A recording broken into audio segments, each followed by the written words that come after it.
Maintenant, je voudrais présenter notre orateur ce soir. Est-ce que, voilà. Donc, Yaniv Peer. Suivant de brillantes études à l'université de Manchester, puis à la prestigieuse université de Westminster, Yaniv Peer a intégré le Royal Institute of British Architects en 2010. Excusez mon accent américain. Voilà. En 2011, il intègre l'agence d'architectes Exploration Architecture à Londres, où il a travaillé notamment sur une usine textile Zero Waste, il faut le faire, et un immeuble de bureaux biomimétiques. Donc voilà pour vous donner quelques-unes de ses réalisations. Et plus récemment, il est cofondateur de Mobius, un projet innovateur de restaurant et d'exploitation agricole organisé en parfaite circularité. Donc voilà des idées excellentes. Yaniv Peer fait partie d'une génération de jeunes architectes et urbanistes ostensiblement tournés vers le vivant, vers la nature et vers l'avenir, à la recherche de solutions et d'inspiration pour sortir nos grandes agglomérations des impasses que nous connaissons tous. J'ai l'honneur de vous présenter Yaniv Peer.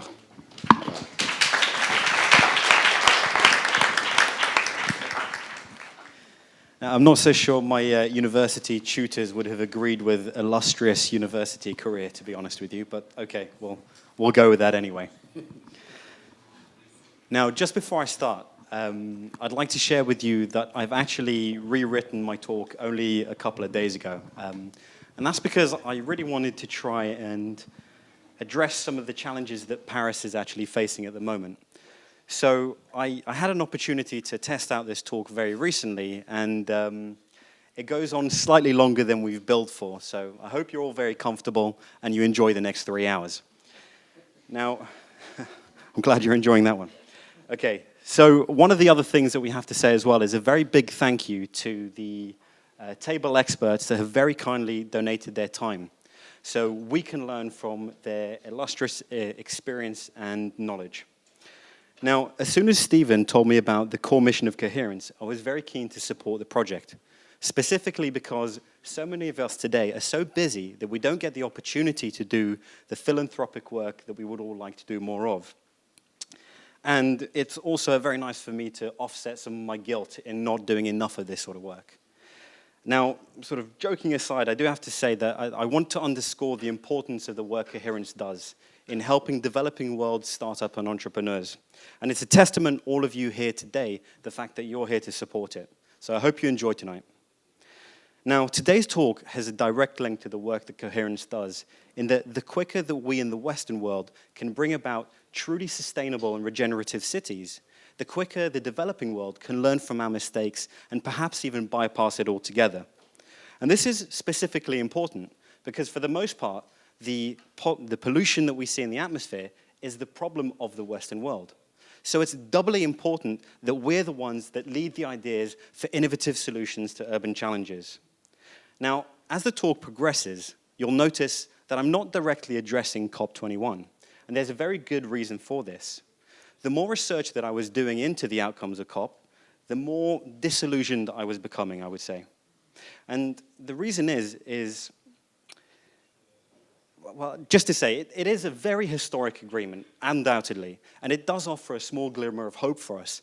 However, there's some serious issues with the document, in that in order for us to meet or to make sure that we don't go above 2 degrees C global temperature rise, we're going to have to reach our peak carbon emissions by 2020. And in a world where Donald Trump believes that climate change is a Chinese conspiracy, I'm a little bit less optimistic than perhaps I should be. Now, in addition, all of the initiatives set out within the actual results of COP21, they also add up to between 3 and 4 degree temperature rise. And they're very heavily dependent on carbon capture and storage technology. And I find that rather odd in a dark sort of humor because our forests already perform all of that function. Not only do they sequester carbon, but they also filter water. They also give off oxygen. They fix nitrogen. So why not focus on maintaining and enhancing some of our natural infrastructure? Now, having said all of this, I'm actually quite optimistic about the fact that we're going to avert, or rather avoid, the worst impacts of climate change. And the reason is I see some fantastic initiatives being put forward by a whole array of cities whose mayors understand the value of acting today.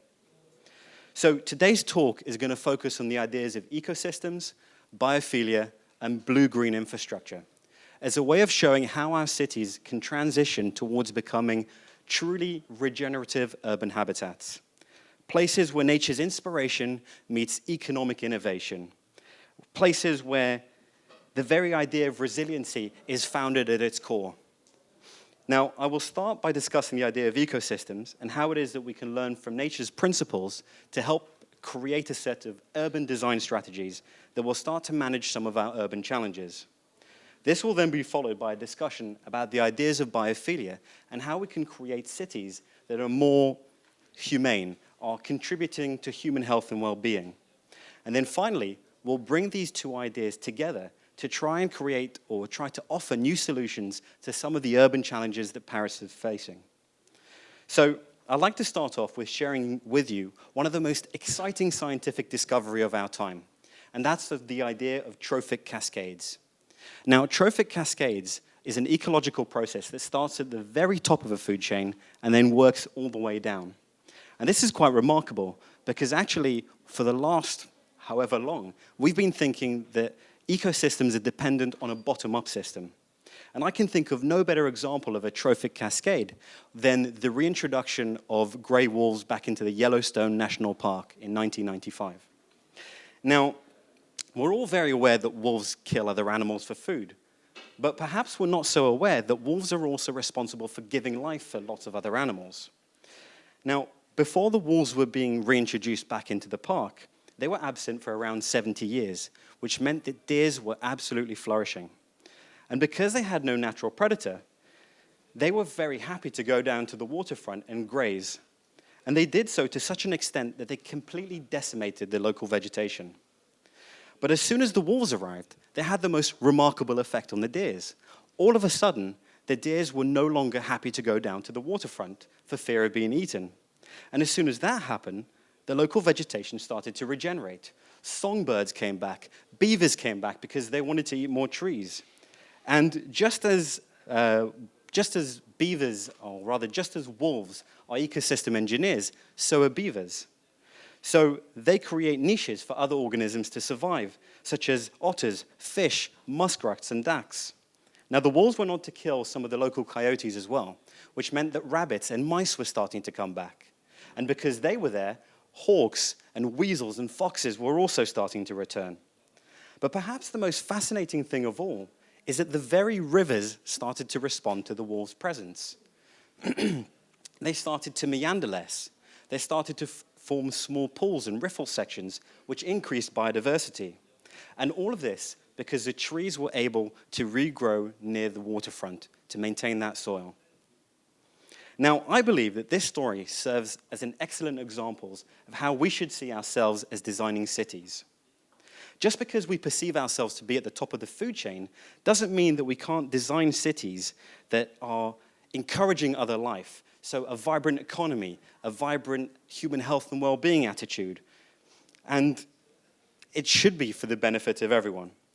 So I think that the overall message here is that if we learn to design our cities based on nature's ecosystem principles, then we could help bring about a new ecological paradigm, and one which takes advantage of a 3.8 billion year research and development process. Now, for the better part of the last 4 decades, we've been developing our cities based on the ideas of sustainability, which for the most part has been accepted as standard practice from around the world. Now, the difficulty is that we have LEED, we have BREEAM, we have ASHRAE, many other standards. But here's the question. Have our cities become any more resilient to the impact of climate change?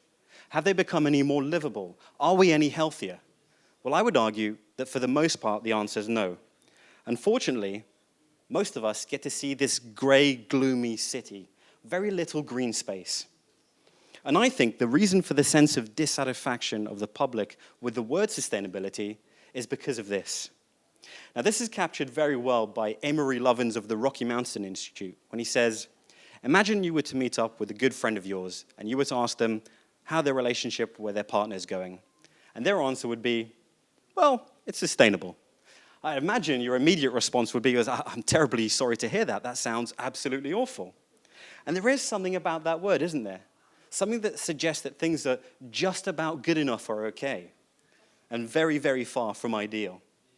And sustainability has all too often been associated with mitigating negatives, i.e. doing less bad, whereas actually it should be about optimizing positives. And I think we can do better. So today, today we build for a variety of different reasons. We build for profit, regeneration, aesthetics, all defensible reasons, but perhaps not ones that actually contribute to responses of climate change. In fact, most of our cities suffer from the same man-made system issues, pretty much irrespective of geography. I don't know, can everyone hear me without the microphone? Because I might just put it down. So, yeah? Oh, no, okay, I have to keep it, sorry, apologies. So let's have a quick look at the man-made system issues. So, we can see that man-made systems have very linear flow of resources. That means that the cities take in resources, consume them, and then put them out to landfill. We can also see that man-made systems have a very inefficient use of resources, which means that we use significantly more material to construct our products and our whole built infrastructure. We can also see the man-made systems have a very extractive use of global resources, meaning that we are liquidating our natural assets at an incredible rate. In fact, we're arguably losing our global lungs, the rainforest, at a rate of 20 football pitches per minute. We can also see that man-made systems are very dependent on fossil fuels, which are responsible for releasing more greenhouse gases into the atmosphere and respiratory issues for people. We can also see that man-made systems are very dependent on long-term toxins, such as fertilizers and pesticides. And this leads to large-scale eutrophication, which means that parts of our ocean are dead to biodiversity. And that's a big, big problem in a world where 1 billion people require their sustenance and protein from fish.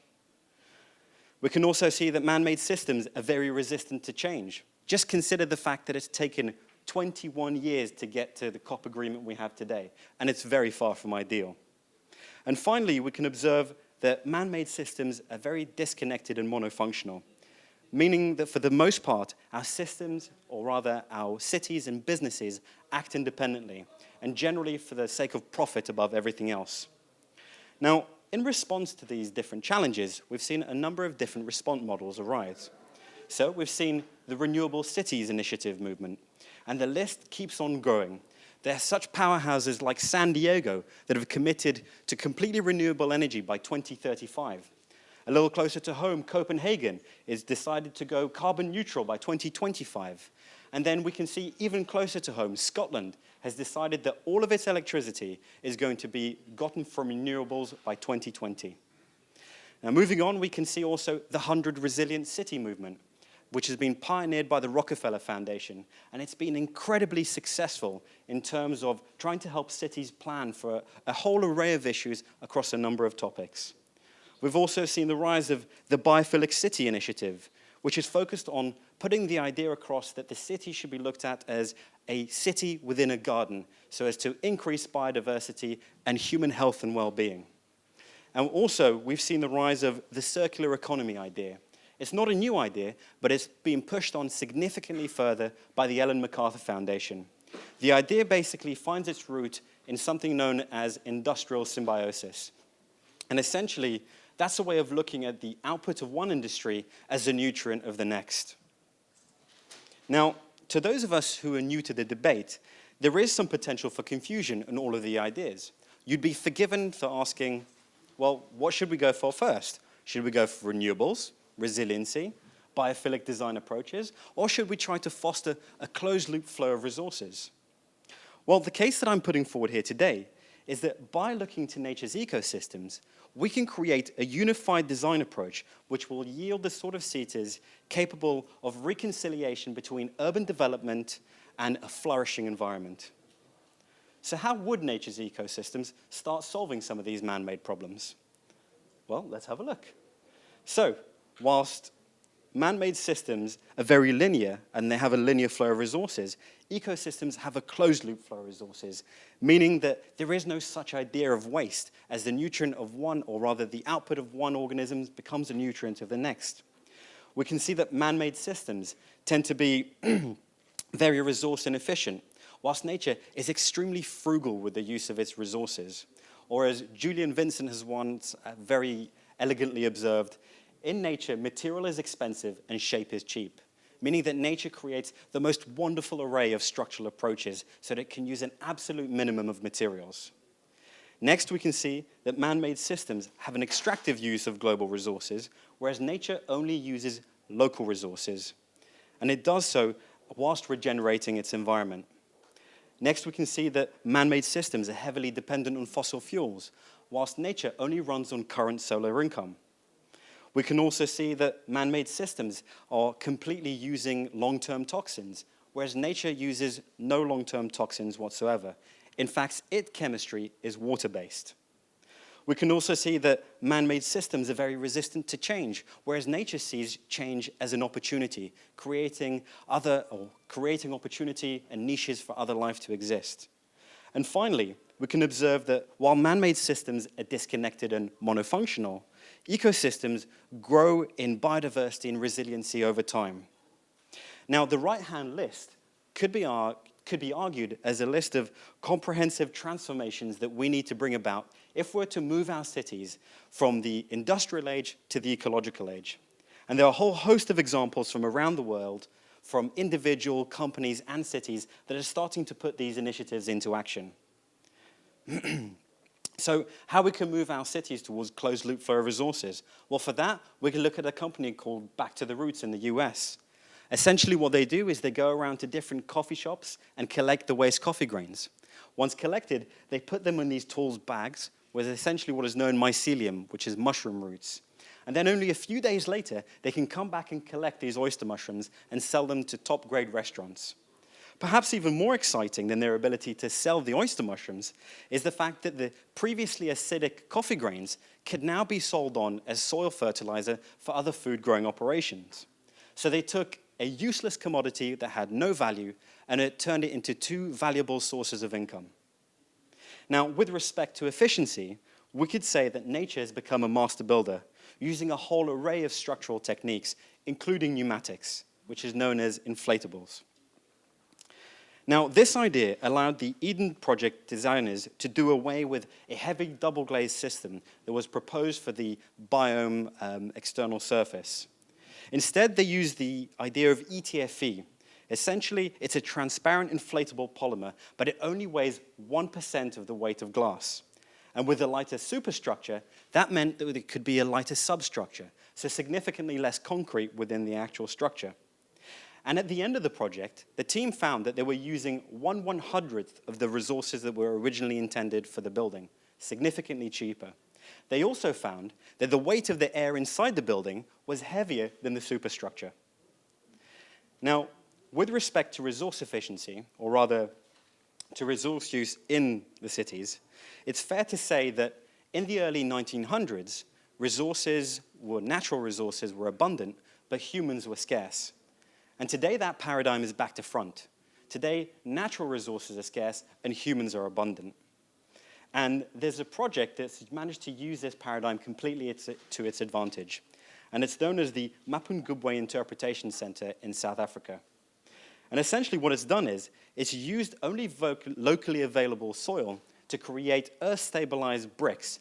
And that was made by unskilled villagers in the local community. The building is incredibly resource efficient, not just because of the materials that it's using, but because of the double curve form as well. But please understand that I'm not suggesting that these are the sorts of designs that are appropriate to Paris.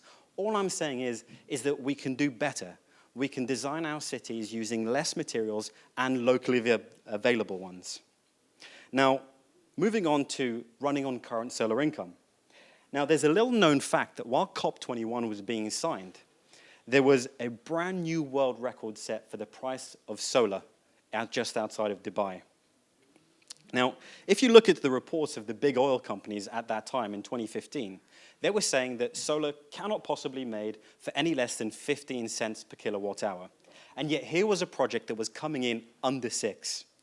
So it was significantly cheaper than when coal or gas were trying to make energy. And just to give you an indication of quite how dramatic that shift is, in order for oil to be able to produce at that price, the cost of a barrel of oil would have to drop to $10. That's a pretty massive drop. It's also worth noting that fossil fuels enjoy a lot of subsidies in the form of tax reliefs. And the whole point of a subsidy is to help an emerging technology become or be competitive as it's maturing. And yet, fossil fuels enjoy so many and solar gets so little. And it doesn't matter, because solar energy is fast becoming the cheapest form of energy. And for those skeptics in the room, of which I hope we have none, if you're saying, well, this is Dubai, what about Paris or the UK? Okay, well, Germany is exactly the same latitude as France, and yet very recently it had to put a slowdown, almost a halt, to the rate at which they were installing renewables. And the reason was because they were concerned about overburdening the grid with too much energy. But this is merely a storage issue, nothing more. And there's some wonderful new ideas that are coming about. Just take, for example, pump storage hydropower, which essentially pumps up water up the hill when there's an oversupply to the grid, which means when the sun doesn't shine or the wind isn't blowing, hey presto, you have energy, and it's all renewable. Now, moving on to solve the challenge of persistent toxins in our built environment. Well, we can look to new forms of food production, such as urban agriculture. Now, this is a company known as Gotham Greens in New York. And the fantastic thing about them is that they're able to grow all of their food directly above Whole Foods within the city. What's quite fascinating is that urban agriculture also doubles up as a resiliency strategy. Because in 2012, when Hurricane Sandy struck and no other delivery could come into the city, this was the only company that was able to deliver fresh vegetables to the local supermarket. Now, for the sake of time, and hopefully Stephen won't kill me, I'm going to bypass the next 3 strategies, otherwise we might actually be here for 3 hours. So, 1 second. So, just to summarize, we've seen how ecosystems in nature can provide a whole array of urban design strategies that, when implemented collectively, could move us towards a zero method or a zero waste method of operating that's all powered off completely renewable energy and provides significantly greater resilience to our cities. However, so far we've only been focused on cities' operations, and there are fantastic advantages to be had when we start looking at how we can improve life for people. And this is where we'll focus on biophilia. Now, to start this section off, I'd like all of you to imagine that you're zookeepers. I'm not sure what the French translation would be. See? Okay, so everyone's happy. Good.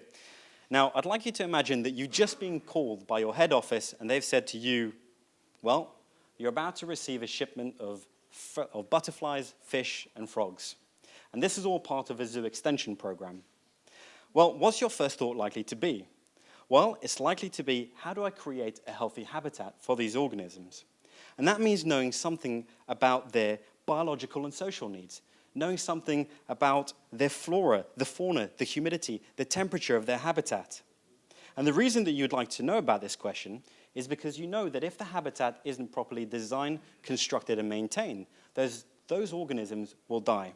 And your measure of success will be their health, their reproduction rate, and general fitness. Now, it's amazing to me how often, or rather how little, we think of human habitats in the same way, even though we know that cities, neighborhoods, and buildings are actually human habitats. So what I'm trying to say here is that perhaps we need to start shifting away from a city development model that is purely focused on economics to one that actually focuses on what drives the economy, people. And biophilia is a method that has at its very core nature and people. Now, the biophilia hypothesis was put forward by researcher and biologist E.O. Wilson, in which he suggests that people hold a biological need for connection with nature on a physical, mental, and social level, and that when we're surrounded by, in contact with, or in view of nature, we can radically increase our working productivity in the offices, our learning comprehension rates in educational environments, and even our patient recovery rates in hospitals. And a great example of this can be seen by a study conducted by Roger Ulrich on patient recovery rates from gallbladder surgery. Now, in this study, there were two groups of patients. The first of which were allowed to recover in your typical hospital room. Artificial light, very sterile environment, and views out onto other brick buildings. Whilst the second group of patients were allowed to recover in rooms that were flooded with natural daylight and had beautiful views out onto nature. Ulrich found that on average, the group in the second room were recovering up to 8.5%, almost a day faster, and using significantly less pain medication. Now, I'd like you to consider that in the UK, it costs around £1,000 per night to keep in post-operative patients. And we have, on average, around 3 million operational procedures per year. What then does this suggest to you that good biophilic design is worth to the healthcare system, whether it's in the UK or France? Now, I've looked at a number of different healthcare systems around the world, and I'm not aware of any hospital that has pursued the principle of biophilia as well as the KTP hospital in Singapore. It incorporates a dramatic plant-filled atrium with over 140 different fruit trees, a community roof garden, and a facade that is completely vegetated, so you had beautiful views out onto nature all around you. Now, the original brief to the architects was to create an environment that was so fantastic, it would lower people's blood pressure and heart rates. What's quite funny about this is that this has actually become an attraction for people who aren't sick at all. You're now having people go there who actually just want to have a recuperative space. So they go there for the physiological and the psychological benefit of being surrounded by nature. And this completely changes the model that we previously had, that you should not go to hospital because you're quite likely to come out more sick than when you went in. Now you don't have to. Now for me, the most exciting aspect of the biophilic design approach is when it's applied at the urban scale. And I can think of no better place than Singapore, a city that has managed to increase its population by 2 million people between 1986 and 2007, and at the same time increase its green coverage from 36% to 47%. So much for people that are saying you couldn't possibly absorb more people and increase vegetation. Now, studies conducted by the National University of Singapore show that the increase in green space coverage is actually a massive contributing factor in the reduction of urban heat island effect. And urban heat island effect is essentially when the sun shines directly on a very dense, hard surface, and it absorbs that radiation and then gives it off again, which is why you often find that cities can be up to 4 or 5 degrees hotter than the surrounding countryside. Now, urban heat island effect is an issue that's also responsible for a significant amount of health issues. And one of the most serious of those is premature deaths in the old and young, as well as significant increase in energy consumption in buildings for cooling loads. Now, daytime shading provided by vegetation, along with something known as evapotranspiration, which is the process by which plants breathe, means that we can significantly reduce the thermal stress in our cities, whilst providing physiological and psychological benefits to people to enjoy that space. Now, this study simulated the effects of cooling due to vegetation or the parks around buildings. And it found that buildings that were immediately next to parks were using up to 10% less energy than those that were up to 500 meters away. Now, Singapore has gone on to construct 200 kilometers of a 300-kilometer network of park connectors. Now, essentially, these are walkways that are allowing you to go from your house to work, but you pass through the parks that are now urban parks. So you're able to see the birds and the butterflies that have now started to return to the city because of the implementation of this project. Now, excuse me, so when we start looking at the designs of cities, we should think about how a person's commute could be the best part of their day. Because for so many of us, it's not spent walking across beautiful green bridges, it's actually spent like this. So what I hope that you'll have started to realize is that by prioritizing human health and well-being in designing our cities, this moves us beyond mere mitigation of climate effect towards creating urban strategies that are regenerative to people's health and well-being, as well as the environment. Now, in recent years, the approach to refocus urban development from being monofunctional to delivering multiple urban environmental and economic benefits has been pioneered by a method known as blue-green infrastructure. An approach that arguably brings together the very best of ecosystems thinking with that of biophilic design principles. Now, blue-green infrastructure essentially connects the urban hydrological function, which is blue infrastructure, with vegetated systems known as green infrastructure. And this is all about replacing grey infrastructure, so large drainage systems like you see in LA. Now, essentially, blue-green infrastructure provides overall socioeconomic and environmental benefits that are greater than the sum of the individual components. And a great example of this has been given by Mark Tursek of the Nature Conservancy Group. Now, in this example, he compares what $1 million of investment in either blue-green infrastructure or grey infrastructure would look like. And this was for stormwater defenses. He found that $1 million could buy you 1 mile of top-grade, grey, boring infrastructure, but it still performs a function.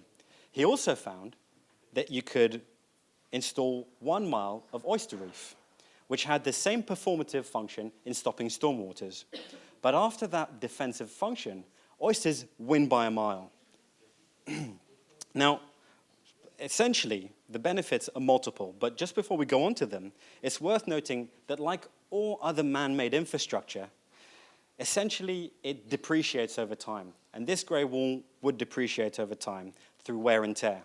Whereas oyster reefs, if we maintain them and care for them properly, they will appreciate over time. And they're oyster reefs. So not only are they defensive, but they also provide nourishment for people to eat. Secondly, the oyster reef is packed full of oysters, and they have an incredible filtering capacity. Each adult oyster can actually filter over 200 liters of water per day. So this could be part of our ocean cleaning system.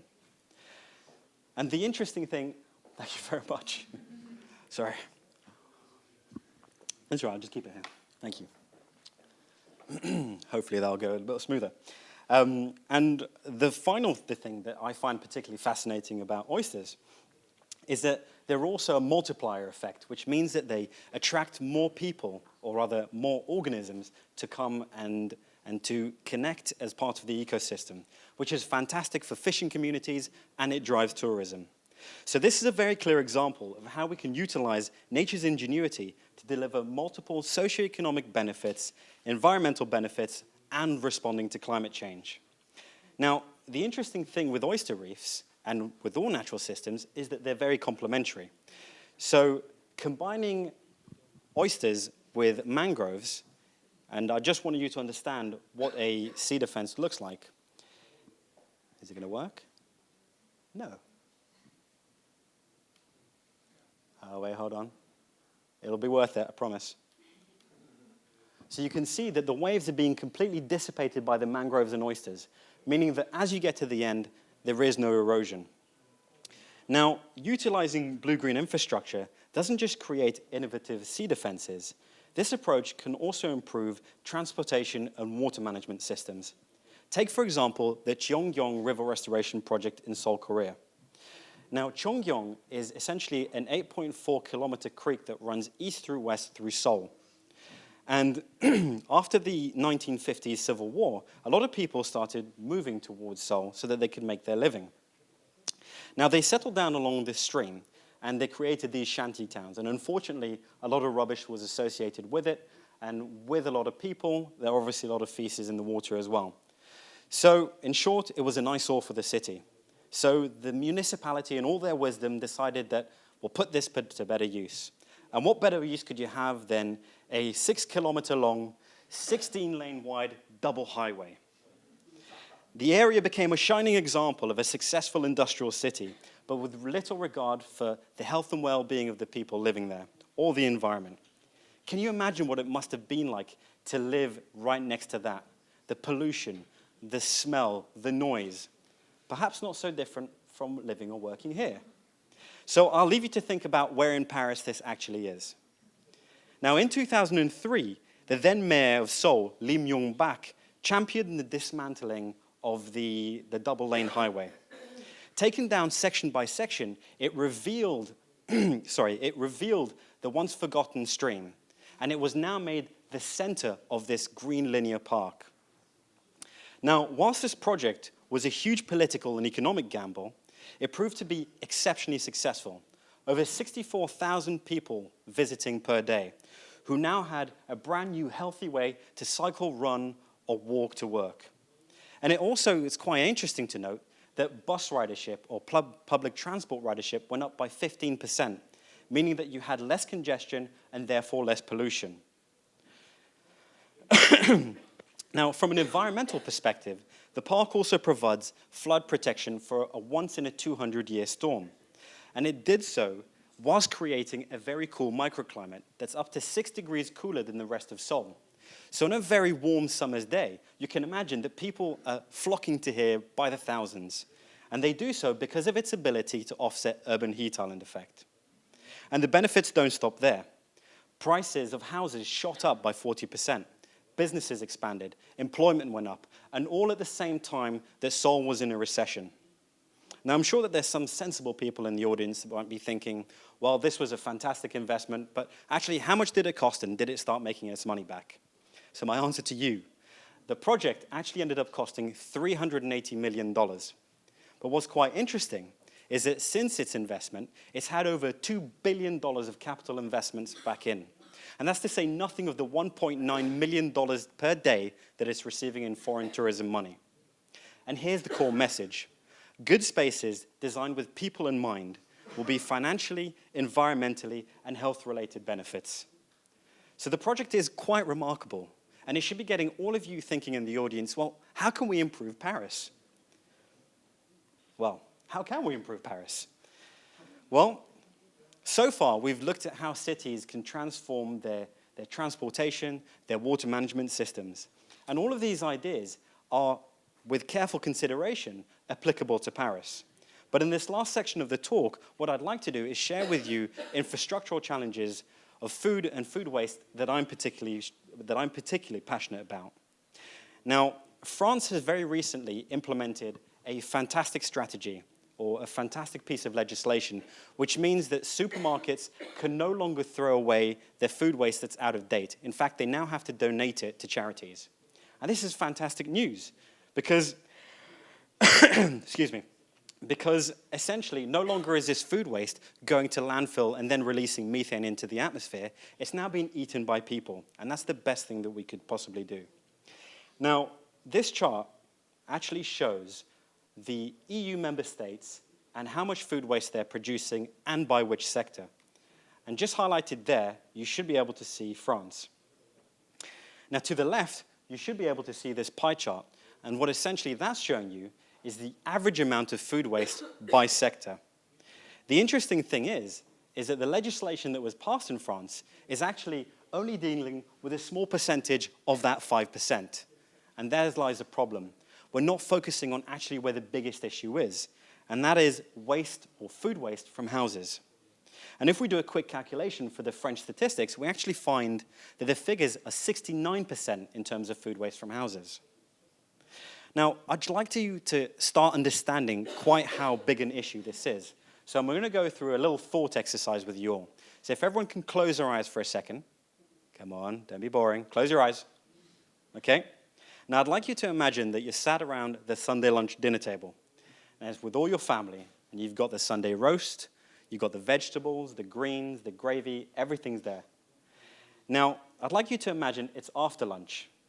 Now, instead of throwing away all of your food waste, I'd like you to imagine that it forms a pile in the center of the table.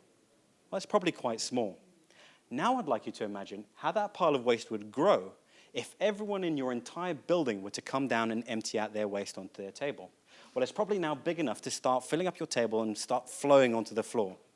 And now I'd like you to imagine what would happen if everyone in your neighborhood were to come in and empty out their waste onto your table. Well, it doesn't just take up your flat, it probably now takes up the entire building.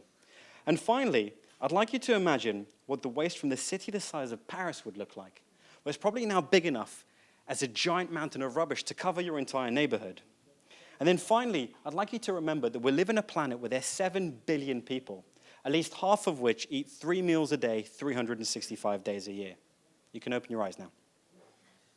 Clearly, there's an urgent need for us to readdress the way in which we consume and produce our food. But luckily, nature does things very differently.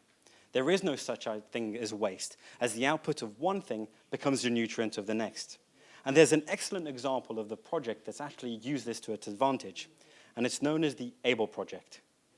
Now, in an area called Wakefield, just south of Leeds, sorry, just checking the slides. In an area called Wakefield, just south of Leeds, Graham Wiles started an initiative known as the ABLE project. And the idea was to try and get young adults with learning difficulties back into the working world. Now, Graham saw an opportunity in the waste cardboard being produced by the local shops and restaurants. So along with his kids, he went to them and convinced them to pay him and the kids to take it and collect it and take it away. Now, once collected, they started shredding up that waste cardboard and sold it on to equestrian centers as horse bedding. Then, once soiled, they were paid again to collect that, and they fed that into wormery composting systems that produced 2 forms of revenue: compost, which they sold on, and additional worms, which they fed to Siberian sturgeon, which produced caviar, which are then sold back to the restaurant at a nice, tidy profit. So it transformed the very linear process into a closed-loop flow and created significantly more value along the way. Now, Graham and his team have gone on to add more and more elements to the system. And just as natural systems tend to increase in diversity and resilience over time, there's a real sense with this project that the number of opportunities just keeps on growing. Now, the second major challenge with our urban food system is that, on average, our food travels around 1,500 miles before it's ever made it to our plate, because it's grown outside of the cities, which means that it accrues a vast carbon footprint. And this is rather amusing in a dark sort of way, because guess what? Food is not good to travel. And yet, it's picked at the field, it's shipped, unpacked, repacked, shipped again, and eventually it makes it to the supermarket where we buy it. And by the time we get it on the plate, it's lost its original texture, its taste, and its smell. Now, I'm not sure if any of you have actually eaten freshly picked, as in I'm literally talking about just grown, freshly picked vegetables. It tastes completely different to what you have in the supermarkets. Say you, in the UK as well, obviously. And this is why we created the Nexus project, as a way of trying to, for the first time ever, to deal with multiple cycles of food, food waste, water, and energy. And we would do so by bringing all these functions under one roof in a manner very closely resembling that of a natural ecosystem. So we would have a restaurant inside a productive greenhouse, like the De Cas restaurant in Amsterdam. We'd have an anaerobic digester that would take in the local biological waste from the community to provide heat and power for the building. We'd also have a water filtering system that is based on John Todd's living machine that would only be using plants and microbes to turn your grey water back into clean water again. We'd also have a fish farm that would be fed from the waste scraps in the kitchen, which would in turn provide a source of protein for the restaurant. And we would also have a wormery composting system that would provide more food for the fish and compost for the growing beds where our food is coming from. And finally, we would incorporate a coffee shop whose waste grain would be growing on substrates. So very similar to Back to the Roots. And just for a little bit of fun, we decided to try and test out what the design of this project would look like in a very boring city centre like London.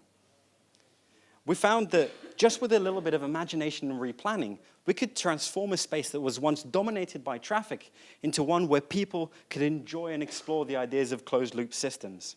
So what I hope has become clear is that by co-locating these systems under one roof, we can create fantastic advantages that traditional disposal and food production systems can't possibly gain individually. We're diverting food from landfill, reducing methane into the atmosphere. We're reducing the amount of fertilizers used. We're reducing the amount of cost that municipalities have to spend on removing waste. We can achieve unparalleled freshness of food. And finally, we can educate local communities on the value of nutrition. And in a world where a burger costs more than a salad, or rather less than a salad, that's critically important. And in my head, I have a vision for Paris where food, waste, energy, transportation, and all water management systems have been completely transformed. to provide habitats where people can thrive, the economy is flourishing, and a city is truly resilient. And to those of you in the audience who would say, not possible, well, I've just given you an array of examples, and all we need to do is unify this thinking. Now, just before I leave you, I'd like to share with you my favorite quote. It's by Paul Hawken, and it says, "Forget that this task of planet saving is not possible in the time required. Don't be put off by people who know what is not possible. Do what needs to be done, and then check to see if it was impossible after you've finished." Thank you very much.